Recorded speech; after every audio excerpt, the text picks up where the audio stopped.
475 साल पुराना महाराष्ट्र का वसई कैथेड्रल अब विश्व स्तर पर भारत का नाम रोशन कर रहा है, क्योंकि यूनेस्को ने इसे दिया है संरक्षण का बड़ा सम्मान।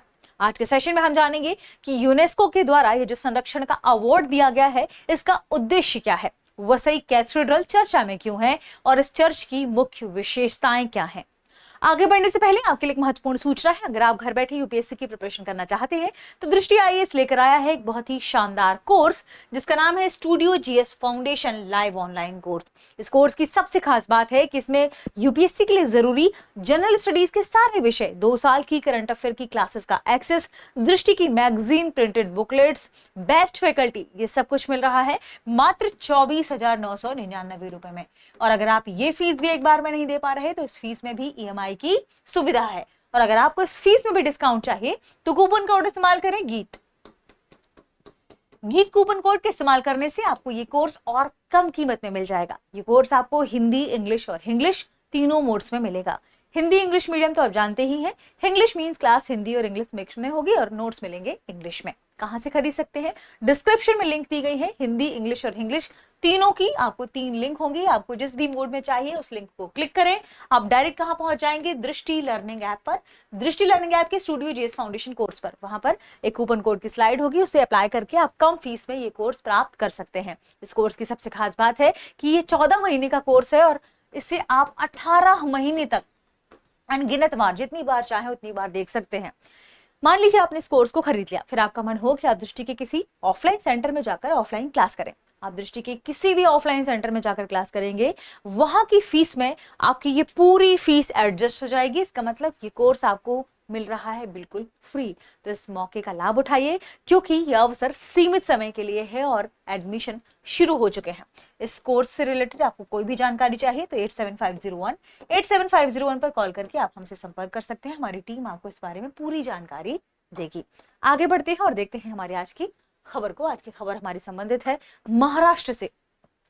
वसई महाराष्ट्र में स्थित 15 से 16, आप कह सकते हैं 1500 से 1600 के बीच, सदी के बीच फेमस एक ऐतिहासिक चर्च है।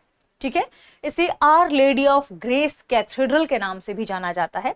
इसी को यूनेस्को की तरफ से एक प्रतिष्ठित सांस्कृतिक धरोहर संरक्षण पुरस्कार दिया गया है। सांस्कृतिक धरोहर संरक्षण पुरस्कार जो,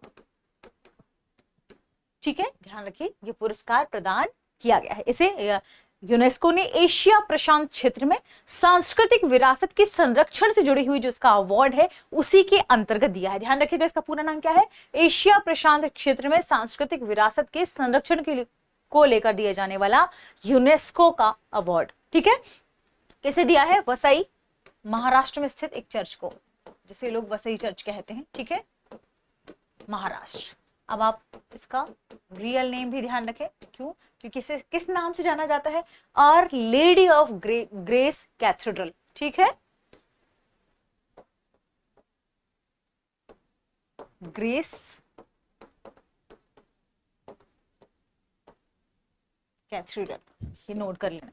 ठीक है, ईयर कई जगह 15वीं शताब्दी मिलेगा, कई जगह 1500 से 1600 शताब्दी के 1500 से 1600 ईस्वी के बीच का टाइम मिलेगा। ठीक है, ये चर्च की खास बात क्या है? चर्च वसई पश्चिम से पापड़ी गांव में स्थित है, महाराष्ट्र में स्थित है, लगभग 475 साल पुराना है।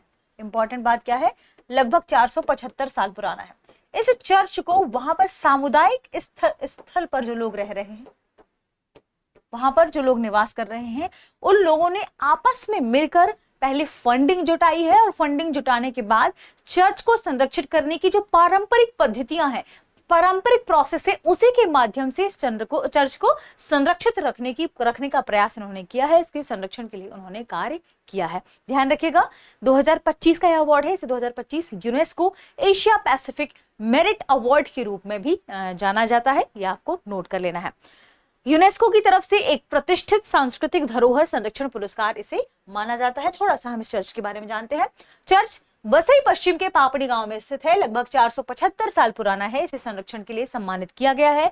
इस चर्च की खास बात यह है कि यह पोर्तुगीज जो हुकूमत थी उस समय से है, उसी में बनाया गया था और यह उस समय की वास्तुकला का एक अच्छा उदाहरण है। ठीक है, तो पोर्तुगीज वास्तुकला का क्या है, उस समय का अच्छा उदाहरण माना जाता है। इसे पुरातन कलाकारी और सांस्कृतिक महत्व को बनाए रखते हुए संरक्षित किया गया है, यानी जो पुरातन कलाकारी है, पुरानी जो कलाकारी है उसे और उसके सांस्कृतिक महत्व को बनाए रखते हुए उसे संरक्षित किया गया है स्थानीय समुदायों के द्वारा फंडिंग जुटाकर पुराने पारंपरिक तरीके से। यह पुरस्कार UNESCO Asia Pacific award for the cultural heritage conservation 2025 का हिस्सा था, जिसमें एशिया पैसिफिक क्षेत्र के सर्वश्रेष्ठ संरक्षण प्रोजेक्ट्स को चुना जाता है और इसी में से भी चुना गया है। इस सम्मान से भारत और महाराष्ट्र की जो सांस्कृतिक विरासत को अंतर्राष्ट्रीय स्तर पर पहचान मिलेगी, जो भारत इसे या महाराष्ट्र से संरक्षित कर रहा है। बात कर लेते हैं यूनेस्को की इस पहल के बारे में। देखिए, एशिया प्रशांत क्षेत्र में सांस्कृतिक विरासत के संरक्षण को लेकर, इसी को शुरू करने को लेकर यूनेस्को ने यह पहल शुरू की थी, क्योंकि हमने कई बार यूनेस्को का मुख्य मकसद क्या है, इसकी पृष्ठभूमि यूनेस्को ने क्या बताई कि बहुत समय से जो हमारी विरासत है, हमारी जो ऐतिहासिक धरोहर है, उसके संरक्षण को लेकर लोग ध्यान नहीं दे रहे थे। खासकर एशिया पैसिफिक क्षेत्रों में कुछ ऐसे देश हैं जहां पर, तो उस संरक्षण को बढ़ावा देने के लिए यह अवार्ड उन्होंने शुरू किया था, ताकि हम अपनी धरोहर सांस्कृतिक विरासत को संरक्षित कर सके, पारंपरिक पद्धतियों को अपनाकर इन्हें संरक्षित किया जा सके। ठीक है, तो बेसिकली यही इसका कारण था। क्षेत्र एशिया प्रशांत, ध्यान रखिएगा, कई ऐतिहासिक इमारतें हैं, स्मारक हैं और विरासत स्थल हैं जो खतरे में आ गए हैं। इन्हें संरक्षित करना मुख्य उद्देश्य बन गया था उस समय, इसलिए यूनेस्को ने इस एम के साथ इसे शुरू किया था। तो यूनेस्को निजी क्षेत्र और सरकार के बीच सहयोग को बढ़ावा देने के लिए, यानी पब्लिक प्राइवेट पार्टनरशिप को बढ़ावा देने के लिए, ताकि जो वर्तमान हमारी इमारतें हैं उन्हें संरक्षित किया जा सके और जो प्राचीन विरासत है उन्हें संरक्षण प्रदान किया जा सके। क्यों? क्योंकि आगे आने वाली पीढ़ी इन विरासत के महत्व को समझे। तो वर्तमान और आगे आने वाली पीढ़ियों के लिए सांस्कृतिक विरासत को सुरक्षित करना अब इसे थोड़ा सा और आप कह सकते हैं अपग्रेड कर दिया गया है। ठीक है, क्योंकि 2020 में इस पहल में अपग्रेडेशन भी हुए थे। UNESCO Asia Pacific award for cultural heritage इस अवार्ड का नाम है, जिसका तो नोट कर लीजिएगा, UNESCO Asia Pacific awards for cultural heritage conservation साल 2000 में से शुरू किया गया था। उन निजी और सार्वजनिक निजी पहलों को सम्मानित करता है ये, जिन्होंने विरासत भवनों और स्थलों का सफल संरक्षण या पुनर्स्थापन किया है। 2020 में कुछ नए बदलाव भी हुए हैं। क्या बदलाव हुए हैं इसमें? Special recognition for sustainable development शुरू किया गया, यानी सस्टेनेबल डेवलपमेंट को ध्यान में देकर स्पेशल रिकॉग्निशन शुरू किया गया। पुरस्कारों के मानदंडों को अपडेट किया गया। इसका उद्देश्य यह था, यह दिखाना कि सांस्कृतिक विरासत सतत विकास में कैसे योगदान देती है, आगे आने वाली पीढ़ियों में कैसे यह योगदान देती है, यही इसका मुख्य मकसद था। देखिए, भारत की सांस्कृतिक ऐतिहासिक विरासत को संरक्षण करना बहुत बड़ी जरूरत के रूप में भी देखी जा रही है और आगे आने वाली पीढ़ियों के लिए विरासत का महत्व समझाना भी एक उद्देश्य है।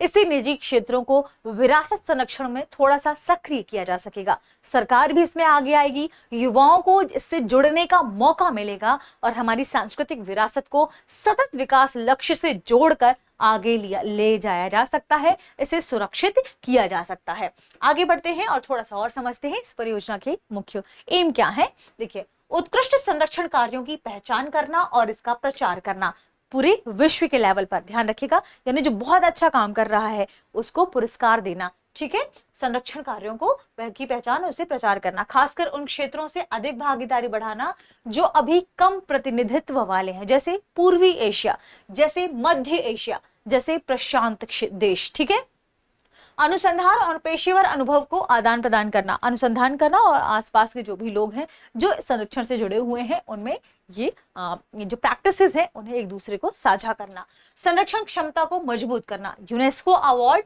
जो विजेता है उन परियोजनाओं को मॉडल बनाकर प्रशिक्षण देते हैं, उन्हें समझाते भी हैं। ठीक है, ध्यान रखिएगा।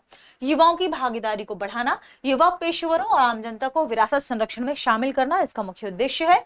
ज्ञान प्रबंधन को बेहतर बनाना, यानी एशियाई विरासत से जुड़ी जो सर्वोत्तम प्रथाएं हैं, जो बेस्ट प्रैक्टिसेस हैं, उनकी वीडियो, ऑनलाइन, प्रिंट, इन सबको साझा करके जो संरक्षण को बेहतर किया जा सकता है, जिससे विरासत को लेकर उसे इसमें शामिल किया गया है। आज के सेशन का हम प्रश्न देख लेते हैं। प्रश्न है, हाल ही में यूनेस्को पुरस्कार किस ऐतिहासिक स्थल को मिला है? Option A gateway of India, option B Ajanta गुफाएं, option C Bassein cathedral, option D Victoria Memorial. ध्यान रखिएगा, यूनेस्को का जो संरक्षण से संबंधित, विरासत के संरक्षण से संबंधित 2025 पुरस्कार है, वह ऑप्शन के मुताबिक किसे दिया गया है, ये आपको कमेंट सेक्शन में बताना है। आज के सेशन में इतना ही, मिलते हैं अगली वीडियो में। शुक्रिया। अब एग्जाम की तैयारी को और बेहतर करने के लिए हमारे चैनल को लाइक, शेयर और सब्सक्राइब करना ना भूलें।